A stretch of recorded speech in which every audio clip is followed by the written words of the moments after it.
নামাজে গেলাম, রুকু করলাম, ঠোঁটটা কেন নড়াও? মেয়েটা মা যখন নামাজ শেষ হয়ে গেল,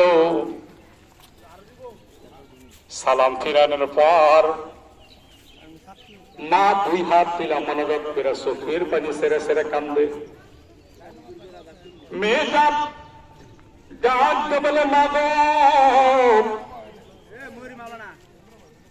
নামাজ পড়লাম, ঠোঁটটা নড়াইলাম, আবার নামাজ শেষ করিয়া দুই হাত তুইলা চোখের পানি ফালাইয়া কেন কান্দ? কিসের জন্য কান্দ? মা উত্তর দেয়, মা গো, দুনিয়ার কোন মানুষের ভয়ে কাঁদি না, আমার আল্লাহর ভয়ে আমি চোখের পানি সেরা সেরা কান্দি। চিৎকার দিয়ে বলেন সুবহানাল্লাহ। এই কথা বলার পর ছোট্ট মেয়ে মার নামাজ শেষ হয়ে যায়। ছোট্ট মেয়ে বাড়ির বাহিরে আসছে। আসার পর একটা মিসকিন আসছে, একটা ফকির আসছে। শরীরের ভিতরে জুব্বা আছে, মাথার ভিতরে পাগড়ি আছে। ফকির বেটা ডাকতে বলে, মা গো, ওই আল্লাহর নামের দোহাই দিয়া বলি, আজকে 3 দিন যাবত আমি কোনো কিছু খাই না। মেয়ে ছোট্ট মেয়ে মনে মনে চিন্তা করে, যে ইমাম আমার মা আল্লাহর কথাই বললো, আবার ফকির বেটা দেখি ওই আল্লাহর দোহাই দিয়াই কিছু খাইতে চায়। ছোট্ট মেয়ে বাসার ভিতরে চলে যায়, ডাকতে বলে, মাগো, মাগো, আমার ভাগের রুটি একটা, তোমার ভাগের রুটি একটা, আর বাবার ভাগের রুটি হলে একটা, তাহলে মোট রুটি হলে কয়টা? 3টা। ছোট্ট মেয়ে ডাকতে বলে, মাগো,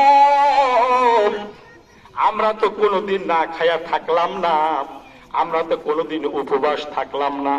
মাগো, তোমারে বলি, আজকে বাবার ভাগের রুটিটা ফকির বেটারে দিয়ে দিব। আজকে আমরা 2টা রুটি আমরা 3 জনে ভাগ করে খাবো। চিৎকার দিয়ে বলেন সুবহানাল্লাহ।